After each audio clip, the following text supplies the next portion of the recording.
12তম যোগ দিবস পালিত ঝালদায় অংশ নিলেন শিক্ষক শিক্ষিকা ও ছাত্রছাত্রীরা। 12তম বিশ্ব যোগ দিবস উপলক্ষে আজ বাঘমুন্ডি বিধানসভার অন্তর্গত ঝালদা 1 নম্বর ব্লকের বিভিন্ন এলাকায় যোগ চর্চা কর্মসূচির আয়োজন করা হয়। কুশি হাই স্কুল এবং রাম আশ্রম হাই স্কুলের মাঠে আয়োজিত এই অনুষ্ঠানে স্কুলের শিক্ষক শিক্ষিকা ও ছাত্রছাত্রীরা অংশগ্রহণ করেন। সুস্থ জীবনযাপন, মানসিক শান্তি এবং শরীরকে সুস্থ রাখার বার্তা নিয়ে সকাল থেকে শুরু হয় যোগাভ্যাস। প্রশিক্ষকদের নির্দেশনায় বিভিন্ন যোগাসন এবং প্রাণায়াম করেন উপস্থিত সকলে। অনুষ্ঠানে উপস্থিত ছিলেন জেলা বিজেপির সভাপতি শঙ্কর মাহাতো। তিনি যোগের গুরুত্ব, দৈনন্দিন জীবনের প্রয়োজনীয়তা নিয়ে বক্তব্য রাখেন। তিনি বলেন, নিয়মিত যোগ চর্চা মানুষের শারীরিক ও মানসিক সুস্থতা বজায় রাখতে গুরুত্বপূর্ণ ভূমিকা পালন করে। এদিনের কর্মসূচিতে ছাত্রছাত্রীদের মধ্যে ব্যাপক উৎসাহ ও উদ্দীপনা লক্ষ্য করা যায়। এখন আজকে 12তম বিশ্ব যোগ দিবস, আর এই যোগ দিবসে আমাদের মোদিজি সমস্ত ভারতবাসীকে তথা সমস্ত বিশ্ববাসীকে আহ্বান করেছিলেন এই যোগের সাথে যুক্ত হওয়ার। আমরা দেখেছি অভূতপূর্ব সাড়া মিলেছে, সবাই আজ যোগের সাথে যুক্ত হয়েছে এবং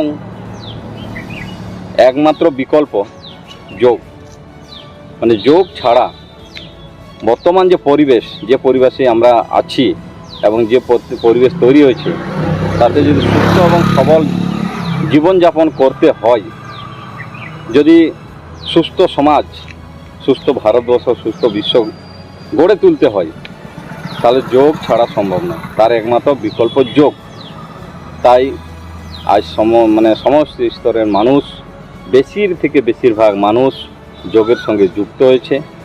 সারা ভারতবর্ষ সাথে সাথে সারা বিশ্বের মানুষ যোগের সাথে যুক্ত হয়েছে এবং এটা পুরো নেতৃত্ব দিয়েছে ভারতবর্ষ। তার জন্য একজন ভারতবাসী হিসাবে আমরা গর্বিত এবং আপনাদের মাধ্যমে সবাইকে এইটুকু বার্তা দিতে চাই যে আপনি যদি নিজেকে সুস্থ রাখতে চান, সবল রাখতে চান, মানসিক দিক থেকে সুস্থ যদি থাকতে চান, তাহলে অবশ্যই আপনি নিয়মিত যোগ করুন। মানে করো যোগ, রহ নিরোগ, এই ফর্মুলা নিয়েই আজ সবাই যে যেমন করে যোগ দিবস পালন করেছে এবং উৎসাহের সহিত উৎসবের মতন পালন করেছে। সবাইকে ধন্যবাদ। সমস্ত আজকের বিশ্ব যোগ দিবসে সমস্ত ভারতবাসীকে তথা আমাদের পশ্চিমবঙ্গবাসী, পুরুলিয়াবাসীকে সবাইকে অনেক অনেক শুভেচ্ছা, ধন্যবাদ।